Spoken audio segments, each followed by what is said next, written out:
Estamos começando mais um episódio da RPG.com Mestres da Lorota, onde nós reunimos os maiores mestres de RPG do mundo para debater de forma profunda sobre RPG. Aqui é o Felipe Canguçu, o ADM Cowboy. Iha! Segura, pião! Esse nome é foda. Cowboy, não dá pra, cara, não consigo. Para tudo, não dou conta. Aqui é o ADM Atlas, também o seu famoso querido Canis, carregando essa voz gostosa aqui. Eu sou o Morbeck, o rei do gado. Ai. E aí, galerinha, aqui é o Beto, mais uma vez aparecendo aí pra debater com esse monstrinho que eu criei, eu tenho que admitir isso agora. Jux. Espero que o Felipe tenha escondido meu nome. Na verdade, eu me chamo Tucson. E eu tô muito feliz de estar aqui porque vocês devem estar muito desesperados pra vir até mim por ajuda, cara.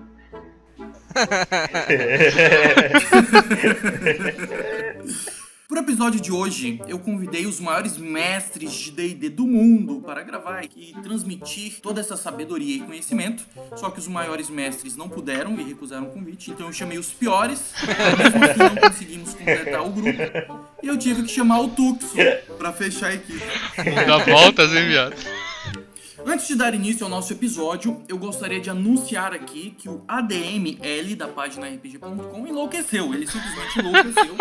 Porque ele está colocando os livros dele à venda por menos de R$5. Menos do que R$5? É menos de R$5.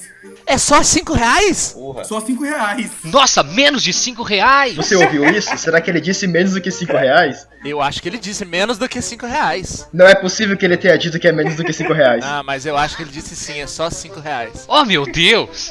Não é possível, ele está louco? Você só precisa entrar lá no site da Hotmart e procurar pelos livros Como se tornar um mestre de RPG, e o outro livro é Tramas para RPGs de Vampiros.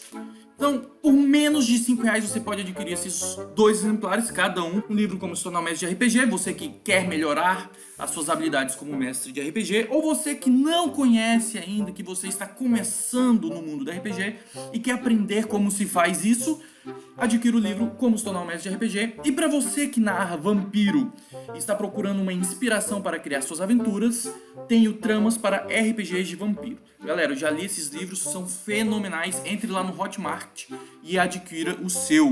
Nunca li, por isso que eu não sei mestrar ainda. Exatamente, por isso que é o babaca que fica matando todo mundo gratuitamente nas suas aventuras. Hoje ele escreve muito inspirado essa coisa, ele bota muito carinho, tá ligado, no livro. Você que tá aí em casa, na quarentena, sozinho, você que tá passando por uma fase difícil, as coisas estão ruins, coloque o seu fone de ouvido, pegue a sua sobremesa favorita, abra uma cervejinha, sente-se, descanse, ouça a nossa conversa, nosso bate-papo, faça parte disso, ria conosco, se divirta conosco. Nós não estamos fazendo isso aqui por nós mesmos, estamos fazendo por você, e relaxe e vamos lá se divertir. Rola o seu vigor. Mestre não mata, mestre deixa Mas morrer. vá, vou te falar que eu sou o mestre do roleplay. Ah, moleque, segura esse 20. Posso ficar com o loot, bebê? O mestre tem sempre razão. Quero XP! 35 acerta social. Tremere não é vampiro e necromante não é gente. Bem, você pode não acreditar, mas eu tirei um 20. Hoje nós iremos falar sobre as classes de D&D. Nós vamos dividir em episódios, porque não dá pra falarmos sobre todos hoje. E nós vamos falar sobre... Esqueci já essa merda. Os mestres do arcanismo. Os mestres do arcanismo. Bom, eu sou do storytelling. Meu negócio é mundo das trevas, vampiro, essas coisas. Eu não entendo muito de D&D. Coisa de gótico que fica no cemitério, né? É, cara que se veste preto, passa lápis. Esses são os nossos rolês de segunda-feira. E, pra mim, cara, é muito confuso a diferença entre feiticeiro, bruxo, mago e bardo. É porque você é moco. É que você é trouxa. É, exatamente. É a coisa mais simples do mundo, cara. O cara consegue diferenciar os vampiros, não consegue diferenciar magia. É que os vampiros é mais fácil, um usa batom, outro não, um alisa o cabelo. A gente escorrer sobre essas diferenças hoje, a gente precisa destacar primeiro que vamos falar sobre a versão 5e, certo? Todo mundo aí gosta da versão 5e? Gosto. O 5 ele entra com muita mais praticidade. Tanto que ele trouxe muita gente pra RPG. Porque ele é mais simples, ele pega aquela monte de coisa chata e insuportável e ele fala assim, foda-se. O legal do 5E é essa questão do resumo mesmo. Se você quiser um RPG difícil, tem a vida aí, né? Pra te ensinar as coisas. Meu personagem é horrível, o cara é chato, não consegue fazer nada, gordo, velho. É muito ruim meu personagem, tô querendo trocar até um tempo. Eu ainda acho que o coronavírus é uma conjuração de magia contágio, vocês que não estão ligados. Vamos tentar não fazer piada de coronavírus, porque isso todo mundo faz. Não, eu acho que a gente tinha que ser os diferentão. É claro, essas piadas não vão ter mais graça daqui a alguns meses. Tá bom, isso é verdade, cara. Cada um tem uma cota só agora pra fazer a piada de coronavírus. O Juxon já fez a dele e foi sem graça, que foi a do Contage. Eu acho que ele já devia ter gastado a dele já. Deixa eu fazer a minha piada então do coronavírus. O chinês chegou no mestre e falou: Mestre, agora tá todo mundo odiando o chinês, acham que todos os chineses são iguais depois desse coronavírus. E o mestre olhou pra ele e falou assim: Que mestre o quê, cara? Eu nem te conheço. Eu não entendi, cara. Caralho, 2 falhas críticas seguidas. E a minha que foi sem graça. Falha crítica após falha crítica. Não, tá bom. Então cabe a mim, ao Alan e o Beto a fazer uma boa piada de coronavírus agora. Eu errei a piada, eu esqueci de colocar uma coisa. Já foi, a cota já foi. Aí agora você tem que passar essa piada pra outra pessoa fazer, se ela quiser gastar a piada dela. Vocês sabem que eu vou editar tudo isso e vou colocar vocês rindo pra cacete da minha piada. Filha da puta. Aí você vai lá e grava sozinho, né? Sua própria piada lá e bota a gente rindo depois da piada certa. É, e a gente rindo, cascando assim. O Felipe do futuro é um pau no cu. Isso que é um mago de conjuração alta. Ele molda a realidade. Tá, então Atlas, o que é o mago? E agora, dando uma olhada em cada um desses mestres do arcanismo, a gente vai conseguir finalmente diferenciar pro Felipe Canguçu, esse cowboy do sertão, a diferença de um mago, de um bruxo e de um feiticeiro. Que tal a gente começar pelo mais clássico? Aquele que é implacável, o mago. O mago é um nerd, é um filho da puta, que em vez de ele reter os poderes por si mesmo, por ter uma linhagem já mágica correndo em suas veias, não, ele resolveu estudar. Nas minhas mesas não é qualquer um que pode ser um mago, ele já tem que ter uma linhagem mágica. Mas o mago ele não tira poder do cu como faz o feiticeiro. O mago ele estuda, ele conhece como funciona a magia. Ele sabe a estrutura dela e como lançar o que ele quiser. Tanto que ele é uma classe filha da putamente variável. Ele tem uma penca de magia que você vai usar 3. E as 3 são Fireball ao decorrer do jogo. Mas ele tem o livro inteiro ao seu favor, quase. Antes de começar o podcast, eu falei pro Alan, né, conhecendo o Alan, vamos tentar evitar falar muito palavrão, descer muito nível. E a primeira coisa que ele fala: bom, o mago é um filho da puta que não tira magia do cu. Eu sou o bárbaro lobisomem, porra. Eu tenho que honrar minhas bolas aqui. Pois é, eu tava pensando exatamente isso. Eu queria antes meio que dar um resumo das 4, associando a magia, só que no lugar de magia vamos pensar em dinheiro. Feiticeiro é basicamente o filhinho rico do papai. É, digamos, o Thor Batista do D&D. É o cara que já nasceu com a grana por causa da linhagem que ele tem e tá bem por causa disso. O mago é aquele cara que normalmente vira uma biografia de algum livro de autoajuda. É o cara que passou a vida inteira se dedicando para conseguir ficar rico, atingir o sucesso e espalhar isso pros outros. O bruxo é basicamente a pessoa que faz um pacto por dinheiro. Pode ser um político corrupto, se você preferir. E bom, o bardo é aquela pessoa que costuma lançar uma música. Ele vai lá, lança a música dele pra conseguir sucesso, e aí ele pode se tornar alguém muito famoso, tipo o Iron Maiden. Ou se você preferir, funk, já que em terra de bardo, funk é magia negra. Cara, muito bom, resumo. Muito bom. Bom destacar que o Michel Teló ele virou sucesso mundial. Lá na Europa todo mundo ouvia e ficava hipnotizado pelas músicas do Ai Se Eu Te Pego, né? Bardo nível 6. E eu tenho certeza que é encantamento ou ilusão, cara, porque só muito encantado ou muito iludido pra gostar daquilo. Só você ser gado, gente, eu entendo disso. É só você ser gado que você vai adorar esse tipo de música. O mago ele tem esse lance de ser tipo muito roubado. Você pode escolher escolas que você vai se especializar. Tá, mano, mas eu já sou nerd na vida real. Qual que vai ser a graça de eu interpretar um nerd do RPG, velho? É porque agora você é nerd e pô, você pode mandar Fireball. Ah, tá. Já me convenceu, No RPG você é um nerd e o estudo vale a pena, né? Muito pesado. Convenceu. Eu, assim como o Felipe, eu manjo muito pouco do D&D. Já tentei jogar umas 2 vezes e não fui muito feliz, justamente porque eu sinto essa carência da questão interpretativa mesmo, sabe? Da trama. Por exemplo, quando rola um TPK numa mesa de D&D, a galera começa a chorar porque, perdi a espada mágica que eu achei lá no loot e tal, eu perdi tal item. O storyteller, normalmente, a gente sofre por conta das ligações que o personagem já criou, das informações que vão morrer junto com ele e tal. A nível interpretativo... Em resumo, jogador de D&D é superficial, é isso? Não, deixa ele terminar. é É um cara que não entende absolutamente nada do assunto falando sobre o assunto. Tem que deixar o cara acabar de falar. Exatamente. Eu não tive bons exemplos de mestre. Era um jogo muito videogame, saca? É apenas porradinha, pouca história. Mas eu sei que aqui estamos entre bons mestres gabaritados de muito tempo. A nível interpretativo, o que o mago teria de interessante na construção de trama nesse universo do D&D?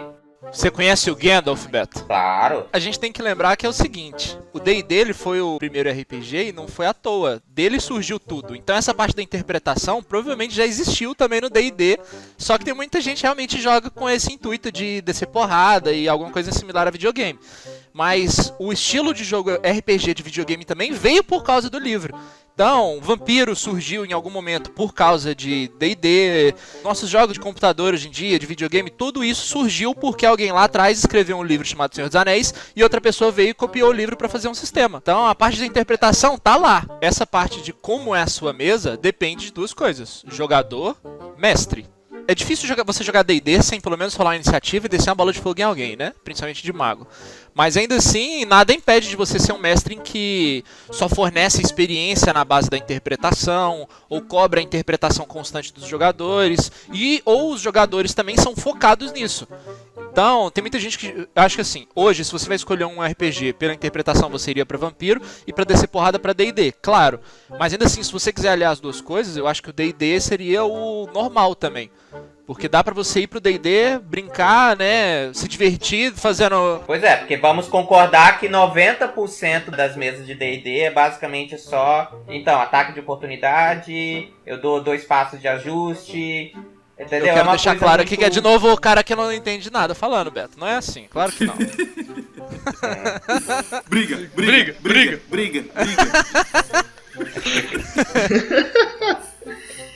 Quando ele pergunta onde o mago tem espaço pra interpretar, e na verdade tem muita coisa, cara, porque normalmente quando você é um mago, você vai ser um dos poucos personagens na mesa que vai ter uma inteligência alta.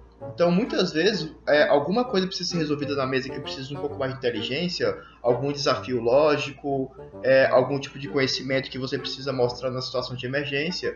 E se você é um bárbaro, por exemplo, mesmo que enquanto jogador você saiba resolver aquilo, você não pode falar, porque naquele momento você é um bárbaro. O mago é a capacidade que você tem de colocar os seus conhecimentos de jogador num personagem em que você pode interpretar esse conhecimento. Então eu acho que é o melhor dos mundos para o jogador mais experiente, na minha opinião. O que vocês diriam que seria uma questão dramática que a classe de mago ela oferece para o jogador? Quais são as grandes tramas, os grandes dramas que você como um mago oferece para a interpretação do jogador?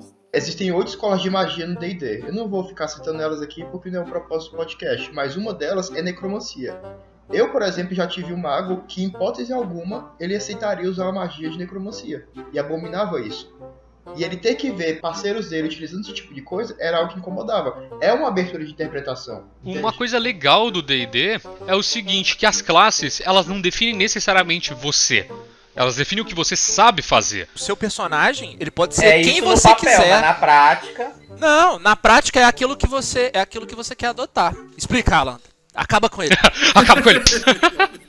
No D&D 5e, pelo menos, ele dá uma coisa bem legal pra você conseguir se achar, que são os antecedentes. Um mago ele pode ser um sábio. E o sábio ele tem algumas ideias que o jogo já dá pra você, de traços de personalidade, de defeitos, de ideais.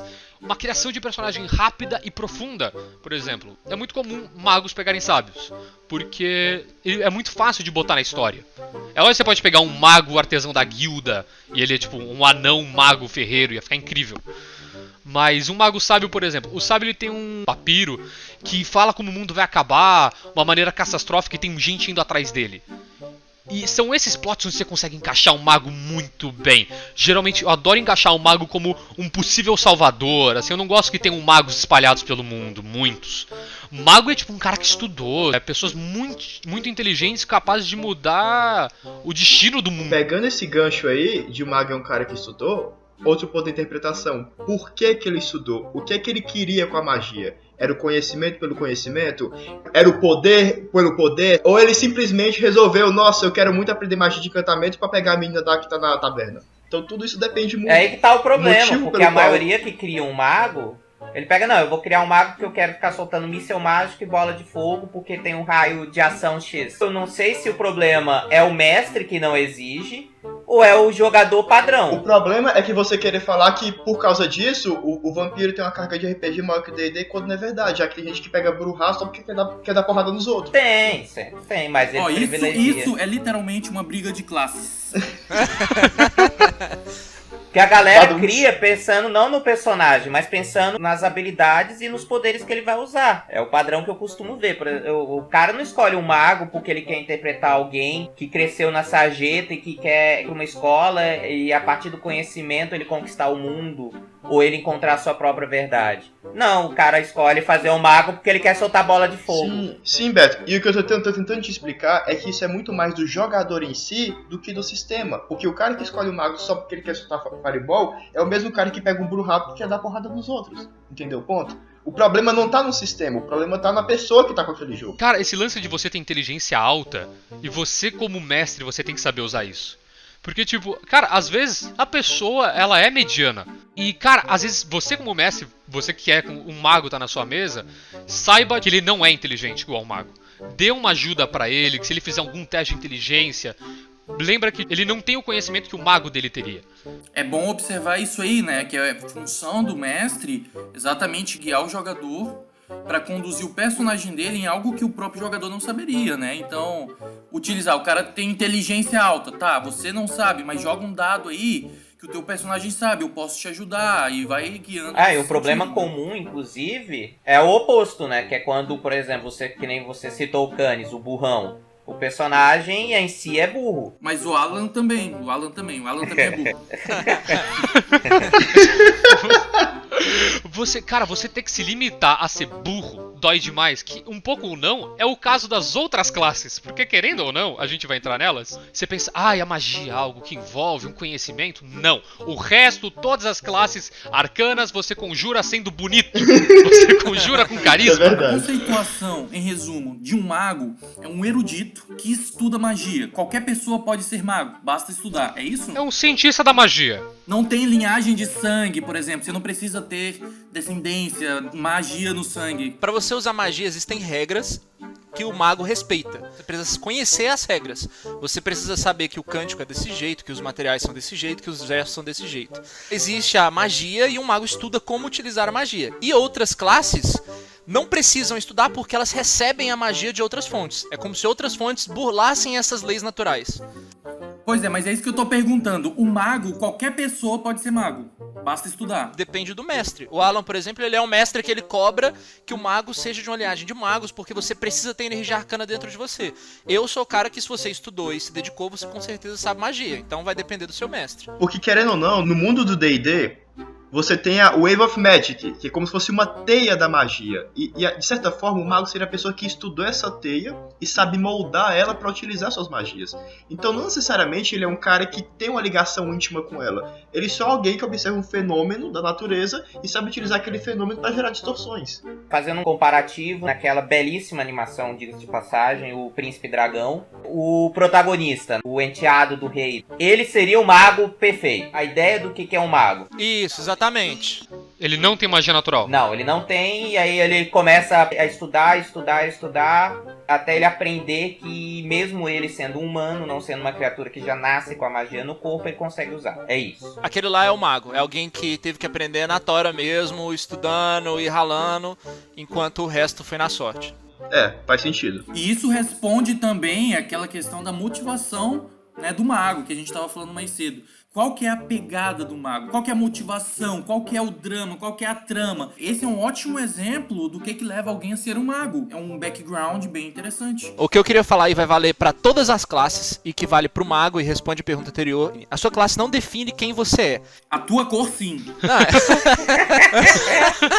Se eu te falar que você é uma pessoa que você tem apreço pela guerra, apreço em fazer amizades, uma pessoa investigativa, ou você é uma pessoa arrogante, essas 4 pessoas, as 4 podem ser um bárbaro, um guerreiro, um mago, ou um clérigo, ou um bardo. Se você quiser chegar e falar, eu sou um mago e eu tenho apreço pela guerra, pela destruição, eu gosto mesmo de ver o caos, e ainda assim você pode fazer esse tipo de mago que usa magias da escola da abjuração, que é a escola de proteção, ou a escola da divinação, que é a escola da adivinhação. Então, até o da cura, né, cara? Diferente, da vida. Exatamente. Então assim, diferente de vampiro, em que você foi mordido e agora você é desse jeito, no D&D não é assim. Então você chegar e falar, eu sou um bárbaro, então eu preciso destruir as coisas e ser ignorante, não é. Eu mesmo jogo na mesa do Juxon, eu tenho um bárbaro que tem 16 de sabedoria, que é uma criatura calma, sábia e que gosta de estar lá para auxiliar os outros. Eu ainda sou um bárbaro? Sou. Como que eu entro em fúria? Eu entro em fúria lembrando de antepassados mortos. Eu lembro dos meus filhos que morreram. Então, a sua interpretação, ela tá desvencilhada da mecânica do jogo. Em teoria, o teu posicionamento, concordo plenamente, eu acho que é isso aí mesmo. Só que, vamos lá, na prática, você diria que a maioria das pessoas que jogam de mago, elas jogam por algo além de soltar Fireball e coisas parecidas? Ou elas realmente... Eu acredito que, se for pra lançar Fireball, existem classes que são muito mais simples de jogar, te exigem menos preparo, podem soltar até mais Fireball ou outra coisa no mesmo turno, e você não precisa de toda essa questão do mago em volta, que é, por exemplo, o próximo que a gente vai falar, que é o feiticeiro. Ah, mas esse sim, pra mim, me dá um pano pra interpretação muito foda. Ó, eu vou passar o meu resumo então de mago. Você estuda pra caramba e ponto. É isso, você é um mago porque você estudou. Agora, o motivo que te fez estudar, você quer encontrar a sua esposa que morreu, é o caso do meu mago da divinação que eu já tive. Ou você quer se tornar um grande conselheiro do imperador através de estudo e magia, também já foi um do tipo de mago que eu tive. E ou você não quer ser gente, e aí você vira um necromante. Já vi magos desse tipo também. Então, mago é isso. O porquê você começou a estudar vai depender muito da sua história. Mas, e é o porquê eu gosto muito de D&D, porque nem sempre a sua classe tem que dizer como você vai se interpretando. O Beto teve um azar aí de já encontrar uns 2 magos que só queriam soltar bola de fogo. Mas bola de fogo é uma das 8 escolas de magia. E as outras 7 são tão interessantes quanto. Quem faz ProErd não mexe com necromancia. Eu acho que a gente vai ter que tirar essa da cota do Coronga. Tá, então necromante é o Tremere do mundo D&D. Exatamente. Necromante não é gente e Tremere não é vampiro. A gente já falou bastante de mago. Antes de entrar, Beto, Canguçu, ficou alguma dúvida? Vocês que não entendem nada e é tão cabaço. Não, eu acho que vocês encheram muita linguiça e não explicaram nada direito. Eu já desisti. Só bagunçou mais aí. Essa semana eu postei no Instagram lá da página.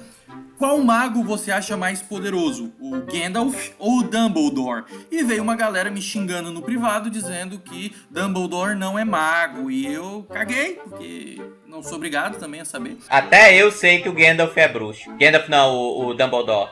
O Dumbledore é bruxo. Até eu sei disso. Eu não acho. Eu discordo também. Opa, eu acho que você errou. Desculpa. Ele é chamado de bruxo, mas ele é um feiticeiro segundo os ditames do D&D. Então, Beto, você tá errado. Cara, pior que eu discordo. Na verdade, não é de tantos ditames, porque o feiticeiro, ele ganha sendo bonito, tendo carisma alto. E, por favor, aquele velho já estava acabado há muito tempo. Que é isso? O Dumbledore é muito carismático. O Dumbledore, ele é o mago na mesa do Alan. Você tem que nascer com magia e depois dedicar pra aprender os gestos, as falas e os materiais que você precisa. Então, pra mim, o Dumbledore e o Gandalf são 2 magos. O Dumbledore, ele também é um mago. Ele teve que aprender, ele teve que estudar, ele teve que ralar pra aprender a usar magia. A diferença é que ele também tem magia interna porque o cenário dita. Aí, apesar do Harry Potter, o nome de mago lá ser bruxo, pra mim, quando você joga pro D&D, o Gandalf também seria um mago. Não, mas a magia lá é sanguínea, você nasce com a magia. No mundo de Harry Potter, além das pessoas nascerem com um poder mágico dentro de si, elas manifestam em intensidades diferentes. Então, por exemplo, o Tom Riddle, o Voldemort, quando era criança, já conseguia fazer... Não fale esse nome. já conseguia fazer magias que outros bruxos comparados a ele não conseguiam.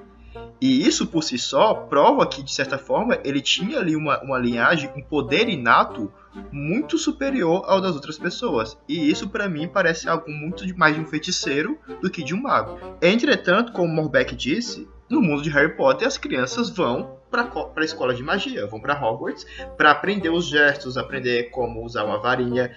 Não entendi isso mal, Canguçu.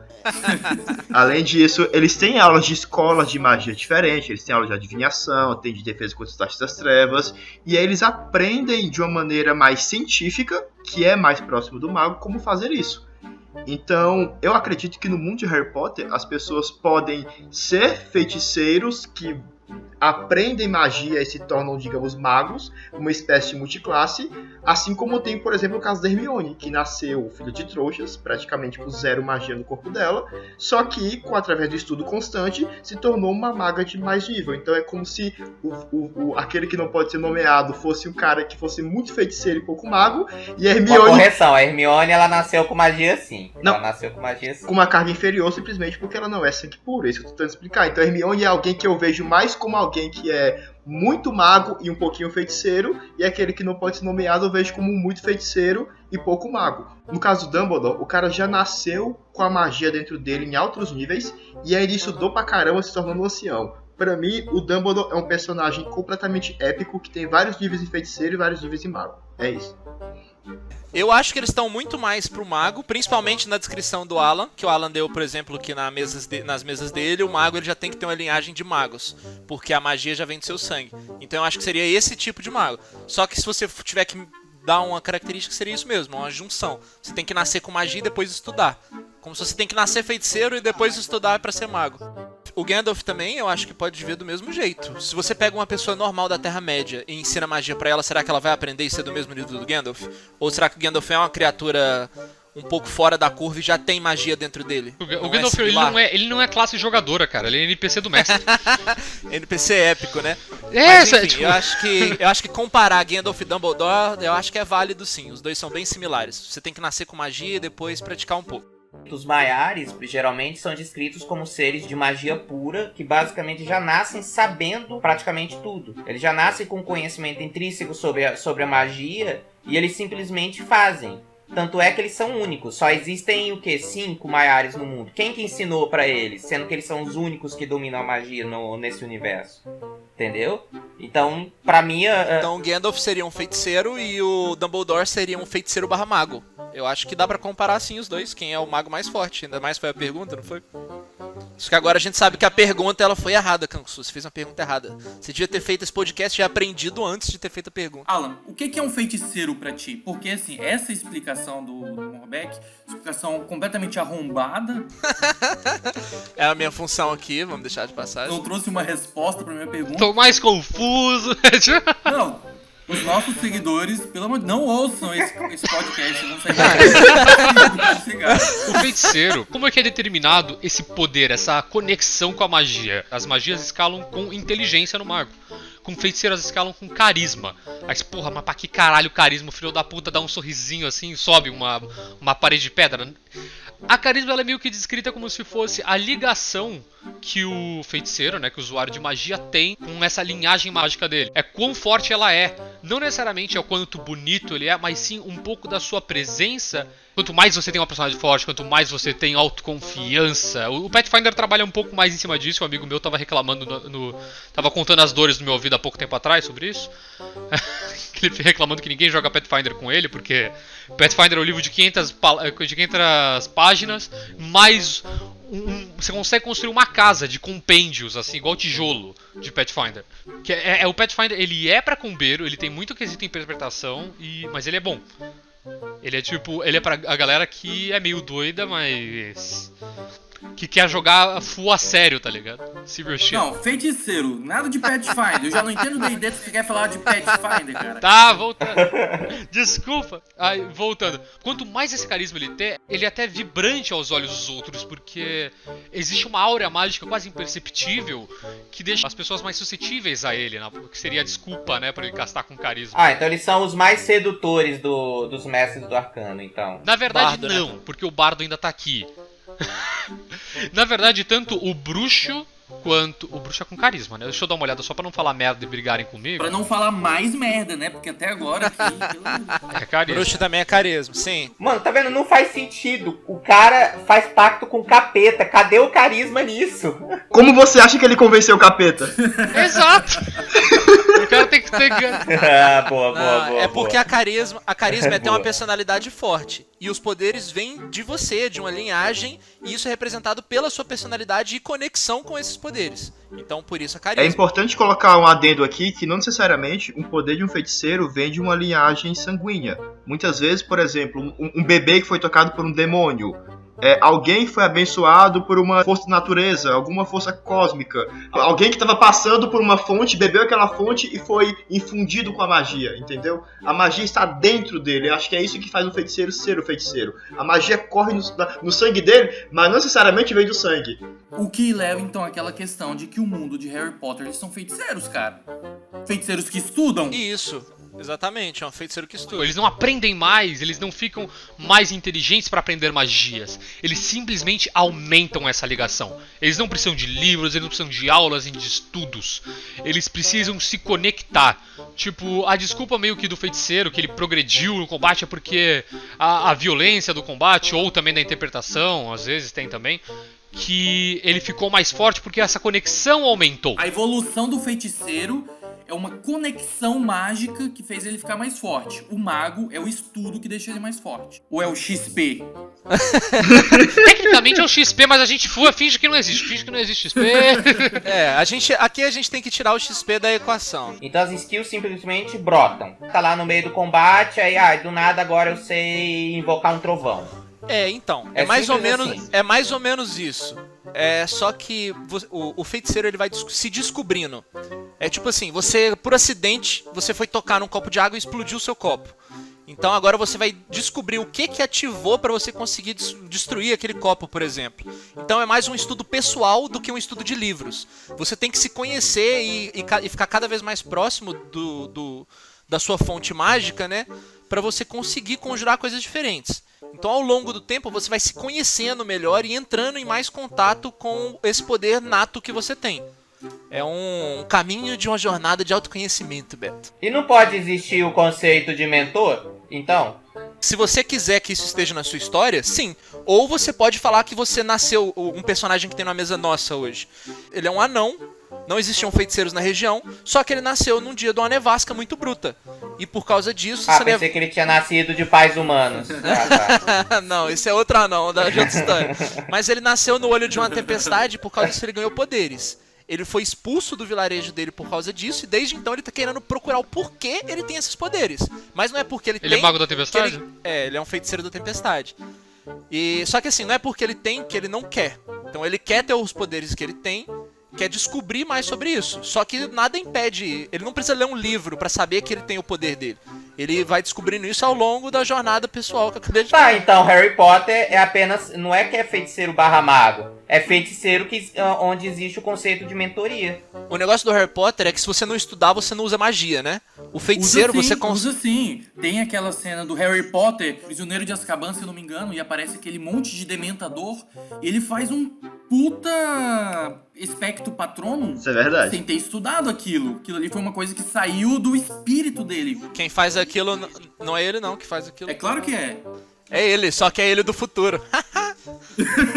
No universo do Harry Potter, não importa qual é o seu professor, não importa se você teve aula com o próprio Dumbledore ou se veio a própria morte com as relíquias e fez tentar te ensinar.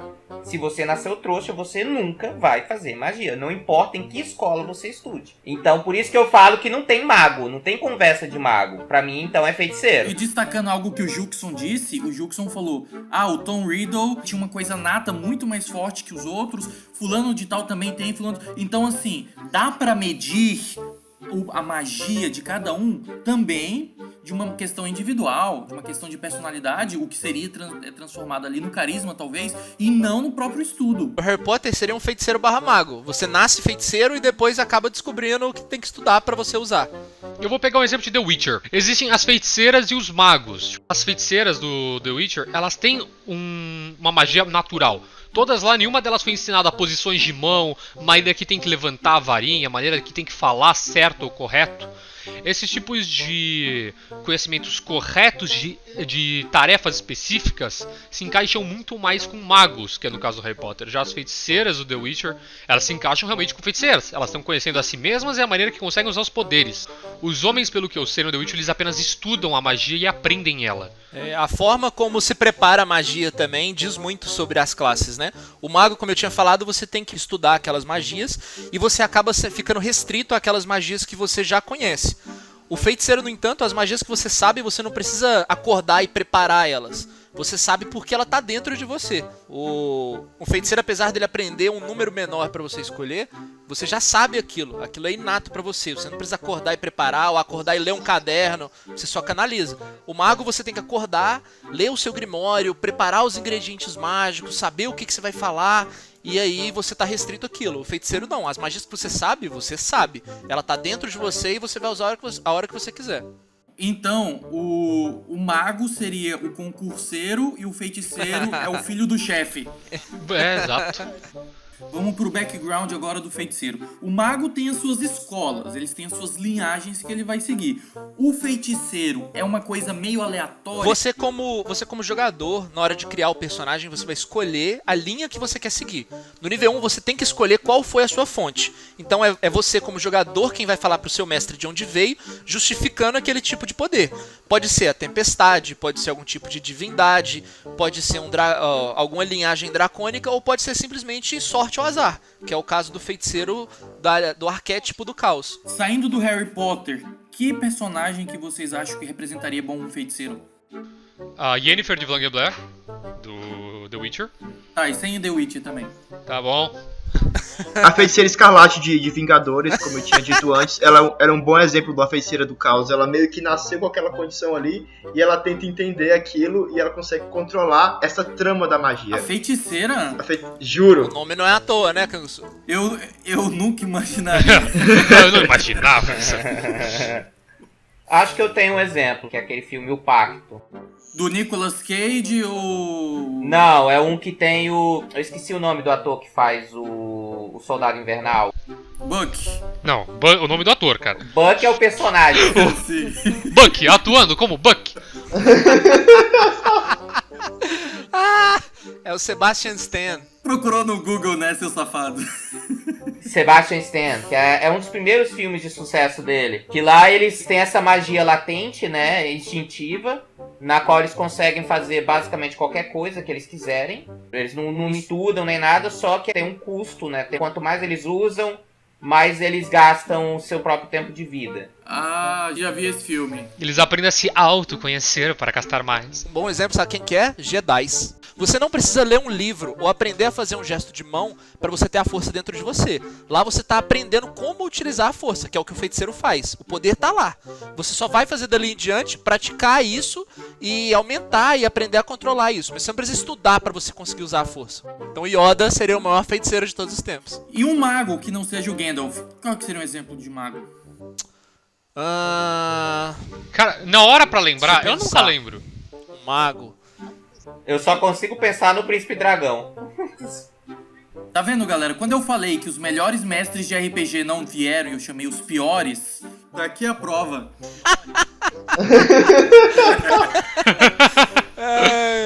Você está pedindo demais pra gente lembrar de personagens da cultura pop. Tá, a gente não pode falar The Witcher e não pode falar Harry Potter, né? Diminui muito. Aonde mais a gente tem conjuradores que não seja nessas duas coisas? Aquela feiticeira vermelha lá do Game of Thrones. É uma bruxa, né? É ela. Não, ela é uma Ou bruxa. é uma esquece, bruxa ou um corta mesmo. clérigo, né? Ela é uma bruxa. Ela mais pra bruxa aquela. Uai, os dobradores do universo do Avatar seriam, então, feiticeiros. Feiticeiros. Os padrinhos mágicos seriam feiticeiros. Isso, boa também. Nossa, é muito difícil achar outros conjuradores fora desses mundos. Mas vocês estão conseguindo. Vai lá, vai mais. Fala mais um. Fala 300, fala 300.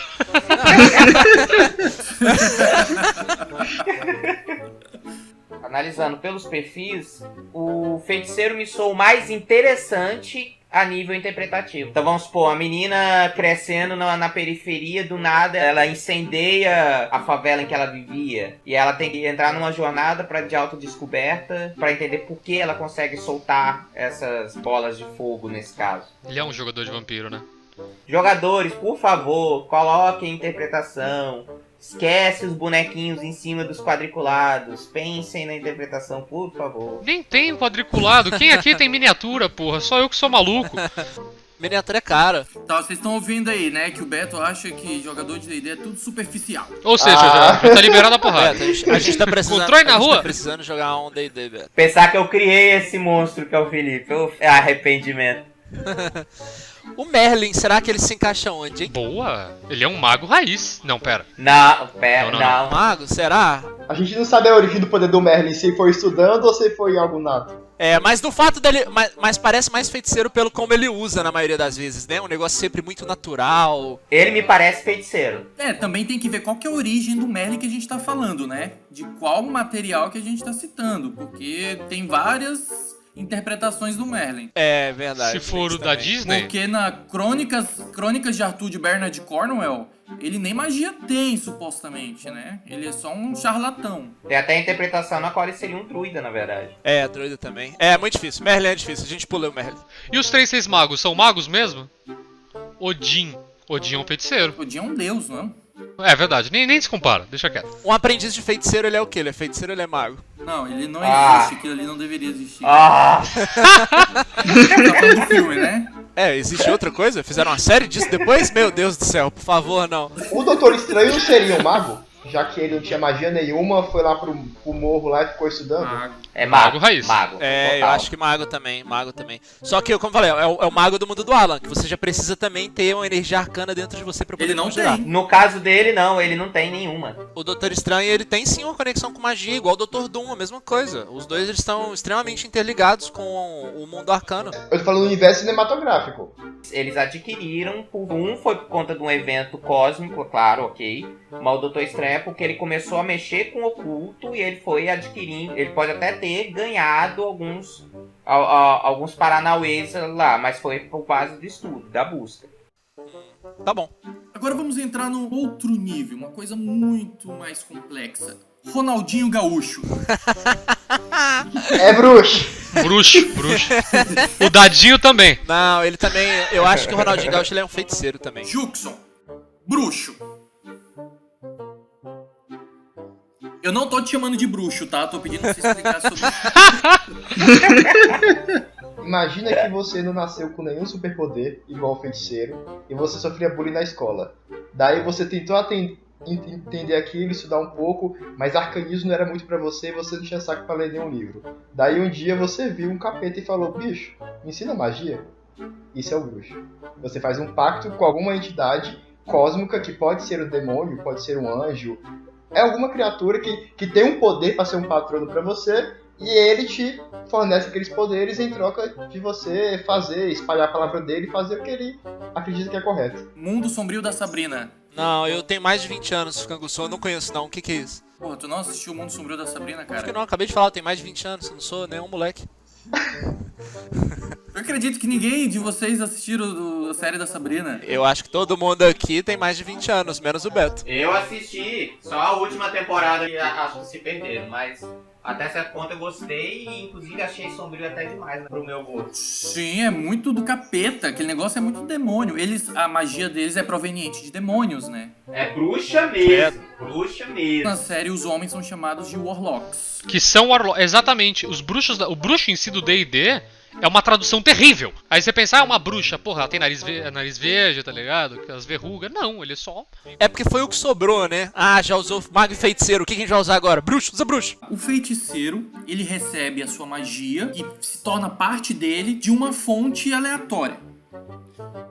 O Warlock, ele recebe a sua magia de um demônio. Ele não seria simplesmente um feiticeiro... Mas aí tá, o bruxo, ele tem que ter esse acordo. Demônio é de um dos 9 arquétipos que a Wizard já lançou até hoje, tá? Mas pode... A escola de inglês? É ela mesmo que tá lançando D&D hoje em dia, seu panaca. Você usa aquela caneta, sabe, pra lançar magia? A cerne do bruxo você fez um acordo com algum tipo de criatura poderosa pra que ela te dê poder. Demônio é uma opção, mas existem fadas e arquifadas, criaturas extraplanares, ou uma fênix antiga, dependendo do cenário que você jogar, pode ser qualquer outro tipo de coisa. Alienígena. O mestre pode criar um também e só adaptar. Você pode conversar com o seu mestre, olha, eu encontrei uma vez um elemental muito poderoso que começou a me fornecer poder, tudo bem? Tudo bem, você conversa e continua daí. Mas o negócio não é que um demônio te deu um poder. É algum tipo de criatura muito poderosa resolveu te dar poder por causa de algum tipo de acordo que vocês tenham. Certo? É uma troca de favores, na verdade. Geralmente o feiticeiro, ele não pediu por aquilo. O bruxo, ele tem essa ligação íntima com o patrono dele. Ele fala, mestre, por favor, me ceda poder, em troca eu espalharei sua palavra. Tem esse acordo entre as duas partes. O bruxo fez o contrato assinado, entendeu? O feiticeiro só nasceu com a herança. Então se o bruxo fizer um pacto com o anjo, ele não é um clérigo? Não. Existem os bruxos com ligações divinas, mas a magia dele continua arcana. Seria uma coisa que a gente nem enxerga, que tende a moldar a realidade. Já a magia divina é o poder dos deuses. São criaturas tão poderosas que eles dão o poder pra gente, porque sim, por isso que um clérigo pode curar e fazer os caralho. O mago, ele usa seu poder com inteligência. O feiticeiro usa com carisma. E o bruxo usa com o quê? Carisma também. Carisma. Quão forte é a sua personalidade e ligação com o patrono que você fez? Vamos falar um pouquinho de background, então. Tá, ele fez com entidades. Essas entidades normalmente são mal vistas no cenário. Eles são pessoas que existe um preconceito por trás deles. Ou a classe dele não interfere em nada no cenário do D&D. Depende do cenário que você vai jogar, né? Forgotten Realms, Eberron, Greyhawk, tudo tem visões diferentes. E quem que é o seu patrono também, né? Geralmente, eu como mestre, quando tem na minha mesa algum bruxo que tem um pacto com a criatura, seja das trevas, normalmente eles andam com símbolos ou com algum tipo de vestimenta que associa ele com aquela entidade. Então em alguns ambientes... Que é pra gente já chegar e matar ele de cara, né? Exatamente. Em alguns ambientes vai ter que ter preconceito. Porque você, por exemplo, imagina um bruxo que seja servo de algum demônio muito poderoso passando em frente de uma igreja e ter um clérigo de um deus muito poderoso. Esse é o tipo de situação que você vai ter uma guerra social. Existe uma espécie de opinião pública diferente para essas classes? Por exemplo, o pessoal recebe normalmente magos em suas vilas muito bem, são hospitaleiros. Quando é feiticeiro, o pessoal caga, tá nem aí, tanto faz. E quando é bruxo, o pessoal fica com o pé atrás, desconfiado. Acho que pra mim depende a resposta. Isso é legal do Mundo das Trevas em certo ponto, e também onde eu não gosto. Porque o Mundo das Trevas ele trabalha com um mundo fixo. É isso, o mundo é tal, vocês não vão jogar em outro mundo, o mundo já existe há muito tempo e acabou. O legal que eu sinto no D&D é que assim, cara, ele só te dá a base. Tipo assim, cara, com isso aqui tu consegue construir o que você quiser, divirta-se. Tem lugares que magos podem ser mal vistos, porque eles são egoístas, porque eles só estudam pra eles, e ao mesmo tempo que feiticeiros podem ser quase semidivindades. Afinal, ele tem um poder inato, ele não é um ser humano comum, e da mesma maneira que um bruxo pode ser tão mal visto e tão bem visto quanto um clérigo. Você como mestre, você tende a escolher ao criar o seu mundo ou usar um já pronto. O Forgotten Realms ele consegue ser muito convidativo. O Forgotten Realms, que é um mundo padrão, existem, lógico, lugares que tem contra todo tipo de magia, mas ele é muito simples pra galera começar a jogar. Que você não tem tanta magia, tanta coisa, que um bruxo ou um feiticeiro não vai assustar. Nas versões mais antigas de D&D, era um pouco engessado. O bruxo só fazia realmente coisa de bruxaria ali, ligado a mortos-vivos muitas vezes. O feiticeiro estava ali ligado à linhagem dele, ele estava preso naquilo. O mago ao estudo dele. Na versão 5e, cada classe tem os seus arquétipos, que é um caminho que você escolhe dentro daquela classe. Então, da mesma maneira que a gente tem um bruxo, que é aquele que eu citei lá, que fez um pacto com o demônio, a gente pode ter um bruxo que fez um pacto com a santidade, um ser celestial divino que ajuda ele a fazer o bem. Uma fada. Exatamente. Da mesma maneira que a gente tem um feiticeiro que, por exemplo, pode ter uma linhagem dracônica, a gente pode ter um feiticeiro que tem a linhagem das sombras, de alguma carga negativa sobre ele, e à medida que ele vai andando, as pessoas se assustam. A gente pode ter um mago que estuda magia de encantamento, magia de ilusão. A gente pode ter um mago que estuda necromancia e quer ressuscitar os mortos. Então, vai variar, entendeu? É por isso que fica muito nesse depende. Depois do Juxon falar isso, eu queria mandar um abraço pro Paulinho Bebê. O Paulinho Bebê, ele foi um cara que veio das antigas, e pra ele foi muito difícil ver esse conceito de que hoje em dia tá meio que tudo liberado, dependendo do mestre. Tem mestre que chega e fala, ó, o que tiver no livro vocês podem usar. E tem mestre que fala, não, ó, tem que ser de acordo com como era antigamente. Mago tem que ser desse jeito aqui, bruxo tem que ser desse jeito aqui, ninguém gosta de bruxo. Então, continua dependendo, tudo depende. Quem não gosta do bruxo é o Vladimiro. Cara, e é algo pessoal meu, eu falei bruxo justamente porque eu não gosto de bruxo. Pra mim é um erro, não devia existir essa porcaria. O legal do bruxo é que ele dá porrada. Ele é uma classe conjuradora que consegue bater, tá ligado? Ele tem mais vida. As magias dele funcionam completamente diferente a magos e feiticeiros e bardos. Qualquer outra classe conjuradora. O bruxo ele trabalha com uma espécie de magia limitada, conhece menos ainda a magia, só que ele consegue castar ela à vontade. Vamos pegar um bom exemplo do que seria um bruxo no nosso dia a dia da cultura pop. O motoqueiro fantasma. Ele é um cara que ele estava no inferno, ele fez um pacto para voltar. O poder dele vem da entidade que ele fez o pacto. No caso é o Mephisto, não é? Não lembro, tem muito tempo que eu não acompanho. Mephisto. Mas esse pacto é muito bem estabelecido. Tipo a Xuxa também. Exatamente, tipo a Xuxa. O motoqueiro fantasma, o patrono dele é o anjo da justiça que foi torturado até virar o anjo da vingança. Mas é um anjo. Outra coisa que o bruxo faz e que os outros não conseguem fazer é entrar no Paraguai com passaporte falsificado.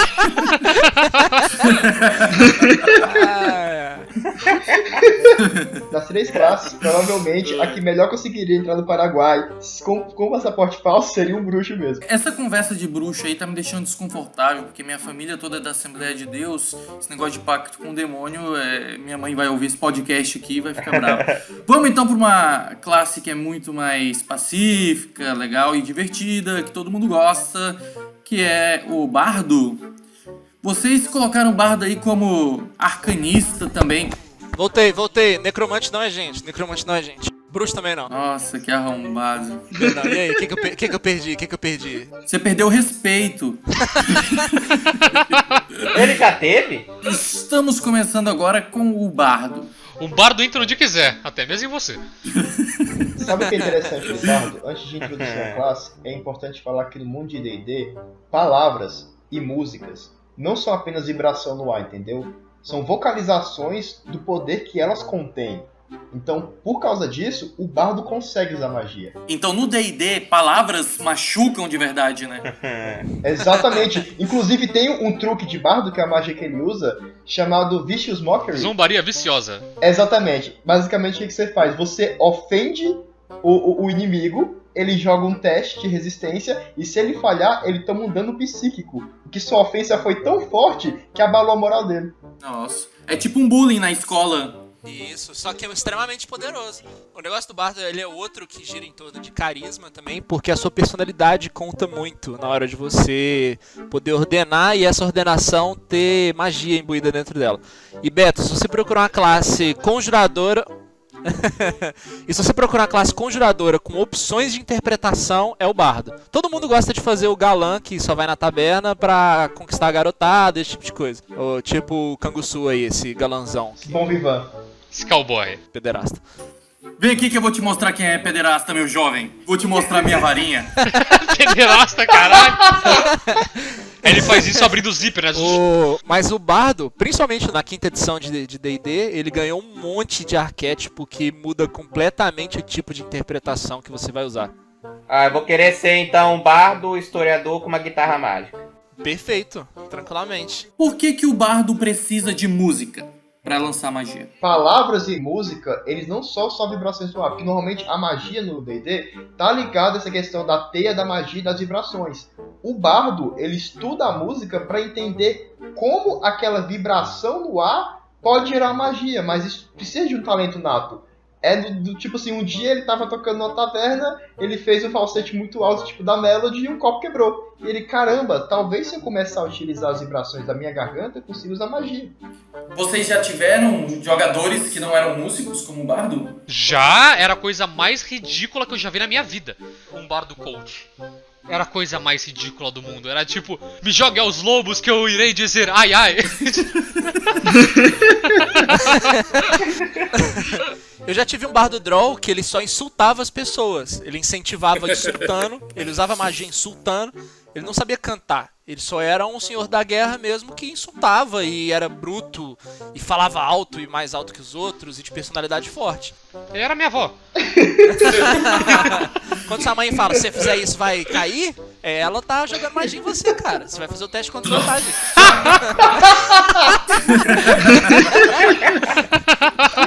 Não necessariamente o bardo precisa ser um artista, um cara carismático, um cara divertido. A parte carismática da personalidade. Sua personalidade ela tem que ser forte. Agora, como ela vai ser forte? Por exemplo, os arquétipos dos livros, né? Dos livros base de D&D da 5ª edição.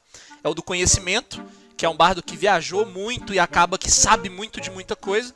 É o clássico entretedor, aquele cara que canta em taverna, enfim. Aí daí em diante é por sua conta de dar o flavor disso. Então, o bardo ele precisa ter uma presença forte. Ele não precisa ser um cara carismático no sentido literal da palavra, de ser sorridente e tal, né? Ele precisa ser alguém imponente. Ele pode ser alguém que só aprendeu a trabalhar a vibração mágica. É porque a carisma no D&D ela significa personalidade. Então é isso, ele precisa ter uma personalidade forte. Agora, como é a sua personalidade, aí é de acordo com você como jogador de impor ela.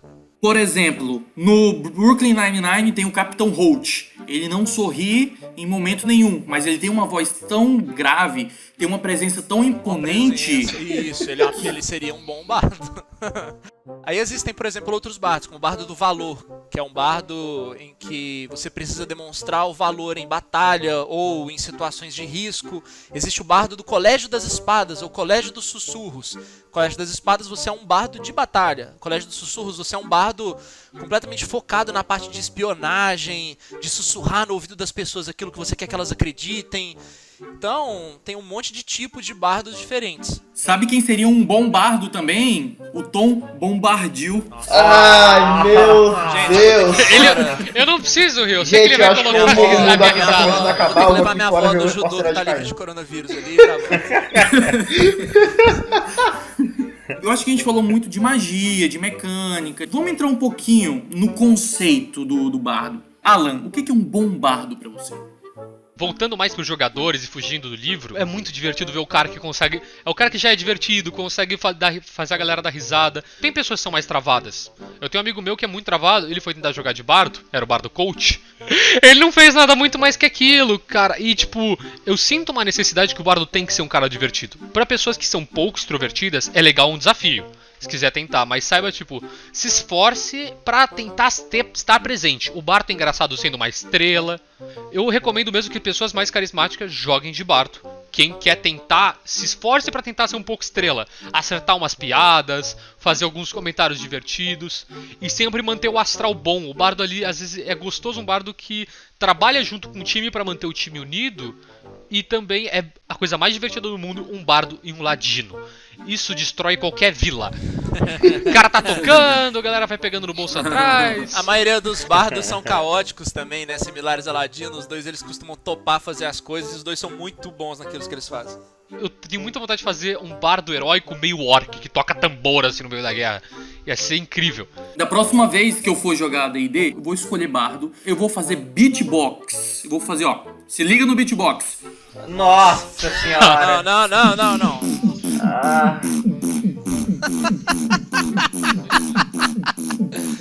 Canguçu, e um bardo que imita animais? O Beatbard. Beatbard. Esse foi um exemplo daquele dano psíquico? Fala um D4 aí, Beto. Você acabou de tomar esse dano psíquico. Próxima palavra que você for falar, você tem desvantagem. Ele disse D4. Cara, O cara não... Ah, não. Não tem maturidade de ouvir um de 4, né? Esses jogadores de Mundo das Trevas. Saudades Cleiston Rasta.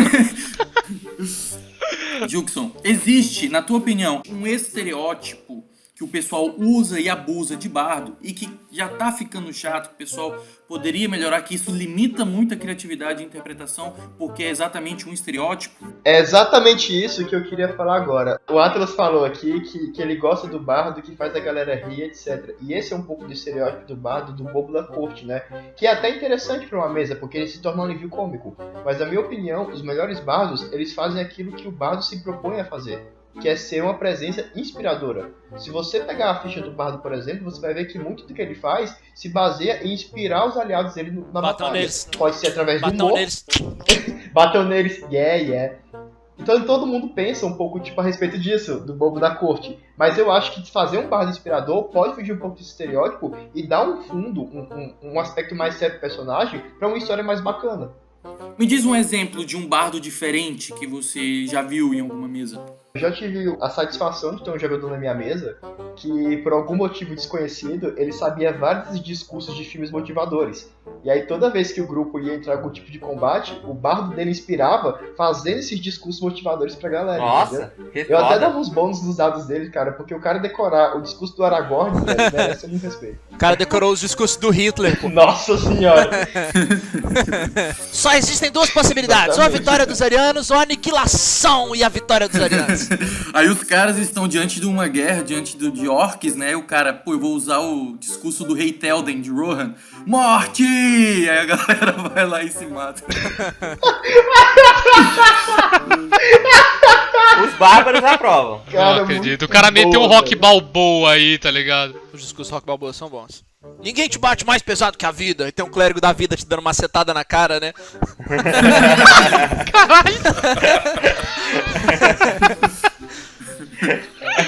O legal do que eu vou repetir essa piada na mesa dos clérigos também, cara. Mas eu, tipo, adoro o clérigo que, tipo, vou converter você usando o amor e a paz. Minha massa chama amor, minha espada chama paz.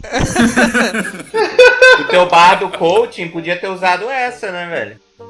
O bardo coach. Morbeck, me fala aí um exemplo de algum bardo diferente que tu achou legal na tua mesa.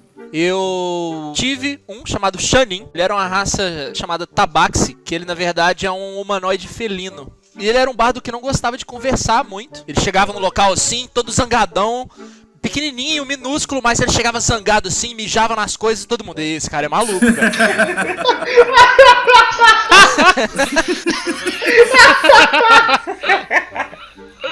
Eu gostei muito de ter jogado com o Bardo Droll que eu fiz, que era esse senhor da guerra militar, que realmente estava lá só pra inspirar. Eu tinha atributos péssimos, eu não servia pra absolutamente nada, o que deixava tudo muito mais engraçado, o fato de eu estar lá inspirando e... Desafiador também. É, desafiador, porque eu tinha péssimos atributos, não servia pra absolutamente nada, e tava lá dando ordem, falando, faz isso, seu verme, você precisa fazer isso direito, humano inútil.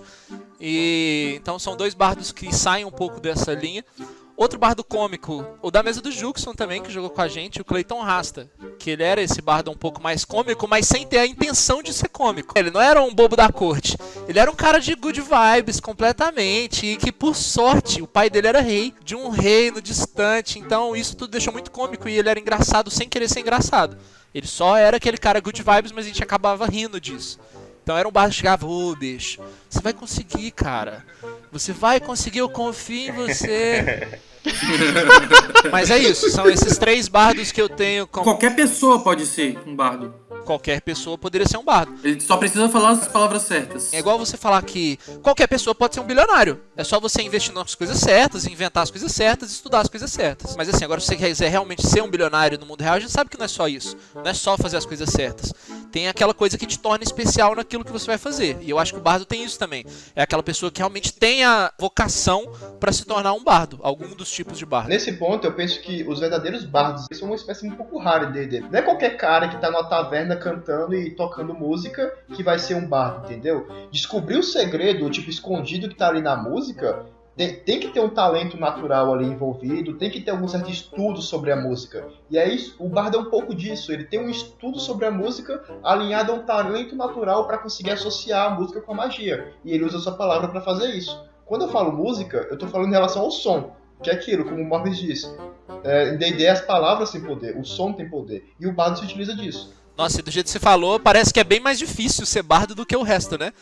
Porque um fez um pacto, o feiticeiro nasceu com isso e o mago estudou. Agora o bardo, maluco, foi na sorte, cara. Você tava cantando um dia e as calcinhas começaram a baixar e você falou, meu Deus, que poder é esse que eu tenho? Nasceu?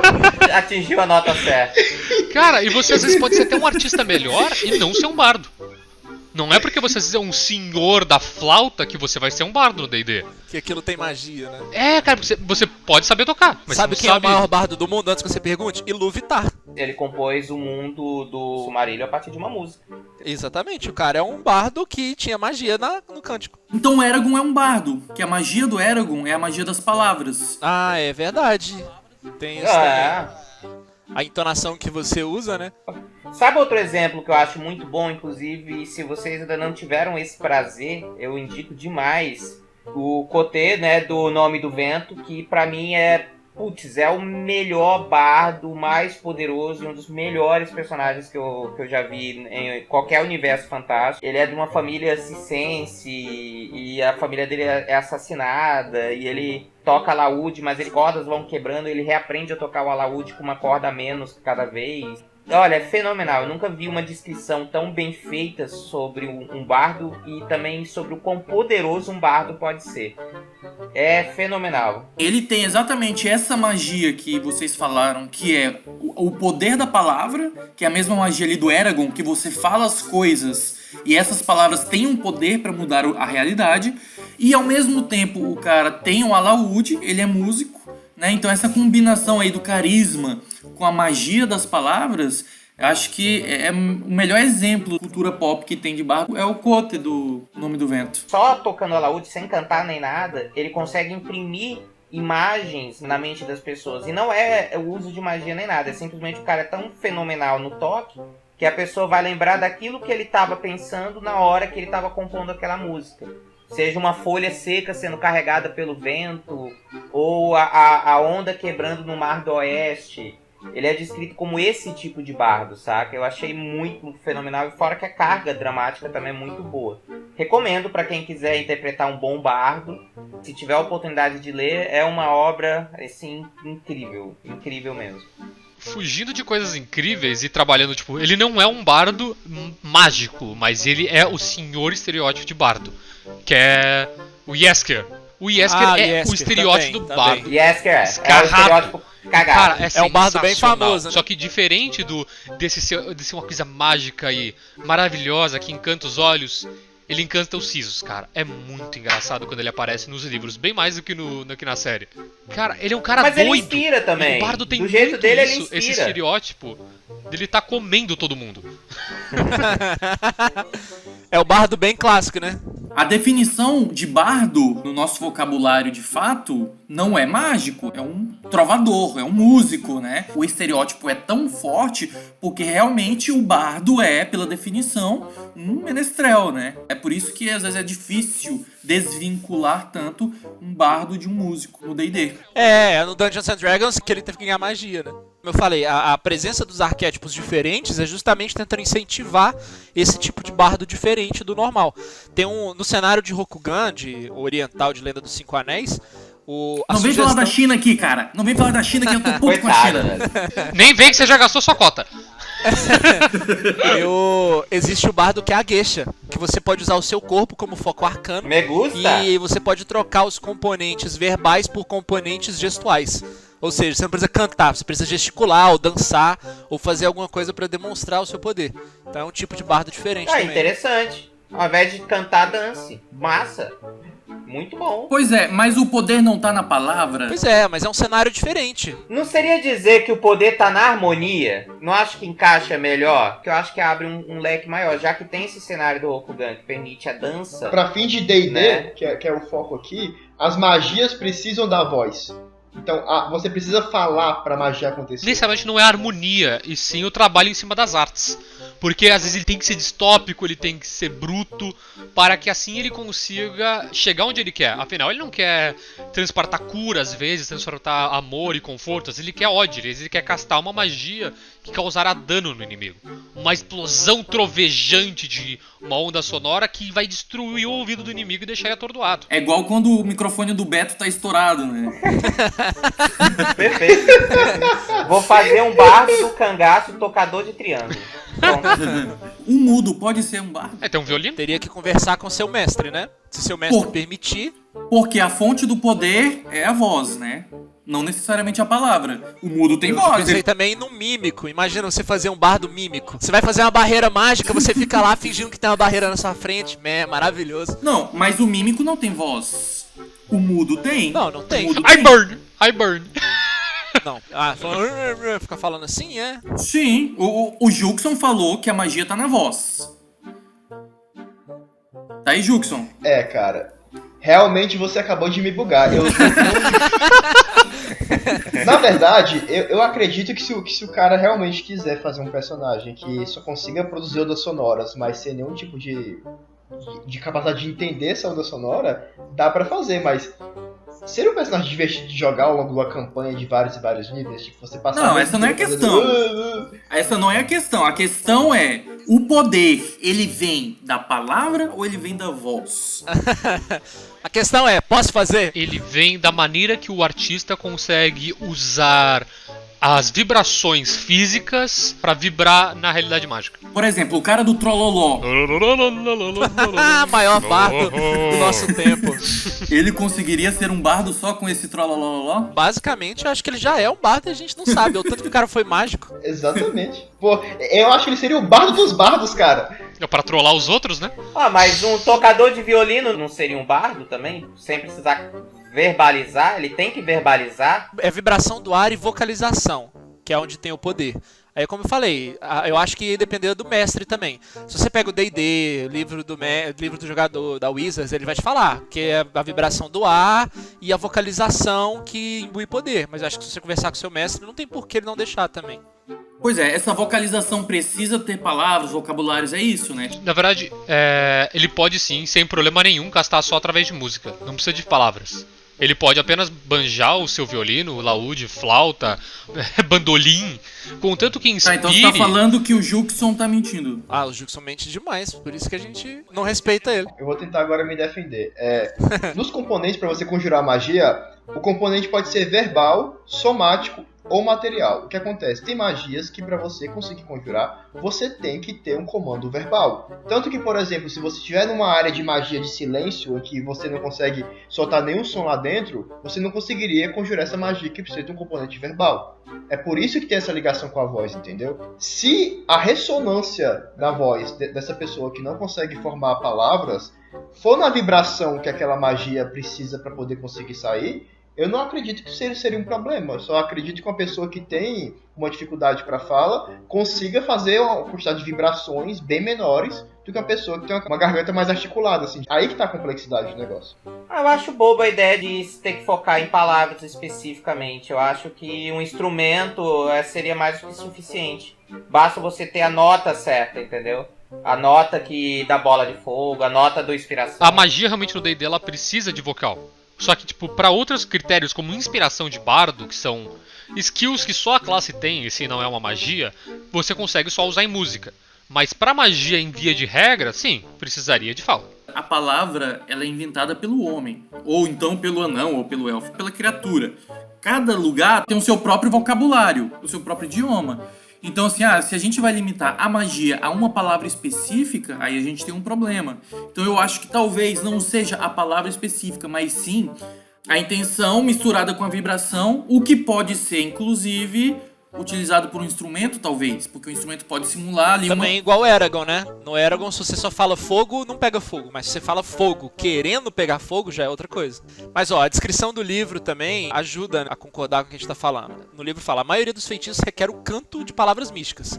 As próprias palavras não são a fonte do poder do feitiço. Antes, a combinação particular de sons, com tom e ressonância específicos, que coloquem em movimento os fios da magia. Então, eu acho que se eu fosse o mestre, eu deixaria o mudo. Eu deixaria o mudo porque seria hilário.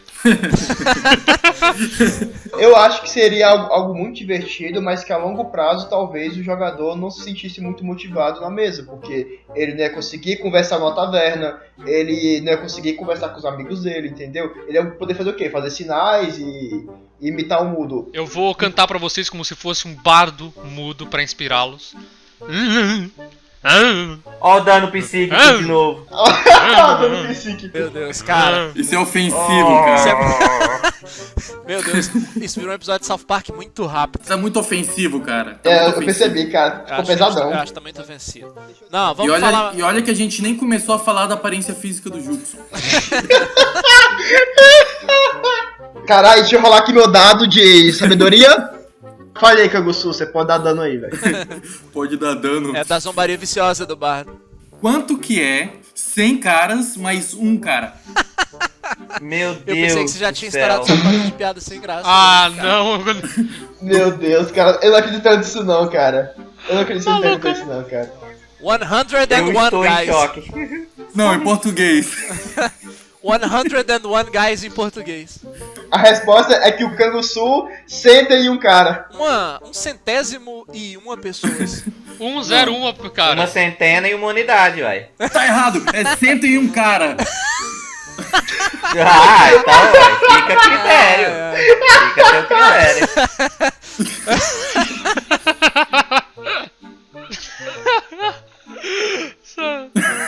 Cara, eu caí numa vergonhosa, cara, dia desses. Assim, o Felipe chegou assim, tem um cara aqui que tá pedindo pra... Tipo, muito fã da página.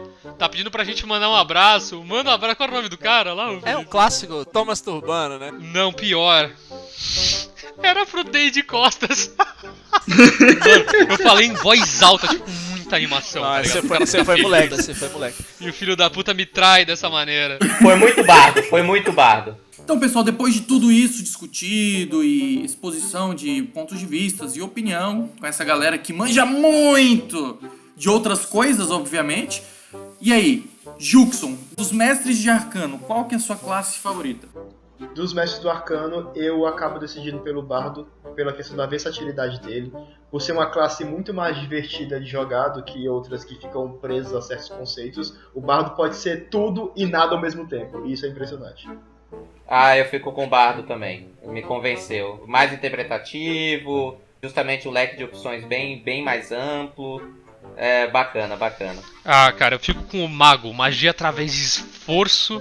E você tem uma carga de inteligência pra guiar seu grupo pra onde você quiser e quebrar a perna do mestre também. Pensei que tu ia escolher bardo também, tu quer ser o diferentão, né? Não, você é o diferentão. Só aqui pela flama e pelo glamour. Primeiro eu quero começar falando que o Atlas não é diferentão, eu também sou mago. E eu quero mudar o voto do Juxon de bardo pra feiticeiro, porque ele só faz feiticeiro. O cara fez um monte de feiticeiro, todo NPC dele é feiticeiro, todo boss dele é feiticeiro. Ele só faz feiticeiro, o Juxon vota em feiticeiro, ele tá mentindo. Mas eu gosto de mago demais. A versatilidade da quantidade de magia, a versatilidade da quantidade de colégios que ele estuda e o poder das magias que só ele tem, pra mim, fazem dele a classe mais poderosa e mais divertida de jogar. Bem, então, Morbeck e Atlas, vocês estão errados, quem ganha é o bardo. Mas só tem 2 votos no bardo? Não, mas eu que decido. Ah, então tá bom, desculpa. Caraca, você tá grande assim? Não, peraí, você vota no bardo também ou não? O meu voto vale por 5. E quem que você vota? No bardo. Ah, não, então tá bom. É porque se fosse só o voto do Juxon e o do Beto, dava um voto no feiticeiro e um voto no bardo. Você tá automaticamente também tem o poder de mudar o voto dele, Eu né, cara? classifiquei o teu voto e o do Atlas. Entendi, não, é justo. É porque você é o cowboy. Por favor, respondam pra gente se vocês adorariam uma mesa de D&D com esses bandos de velho aí que não conhece D&D. Nossa, ia ser muito bom ver o Kangusu e o Beto jogando. Cara. Ó. Ah, vou me divertir Completamente muito. perdido. Lembrando, a voz do povo é a voz de Deus. Você não tem como fugir. É isso aí, galera. Se você acha que faltou uma informação, uma curiosidade ou um fato sobre as classes que nós escorremos hoje, a gente vai criar um post lá no Facebook e no Instagram sobre o podcast e vocês coloquem lá o que você acha que faltou, o que acha importante ressaltar e a gente vai destacar no nosso próximo episódio falando sobre as outras classes. Desculpa, se eu só lembrar que pro Felipe tacar na edição pra eu atrapalhar ele mesmo. Tu já tá atrapalhando, fica tranquilo. O mago é a oradora de Castlevania. Ela estuda pra caralho pra se aprimorar. Ela é uma maga raiz D&D. Não, sem ser Castlevania também. Pode citar o ursinho Poo daqui a pouco, maluco. Ah, é.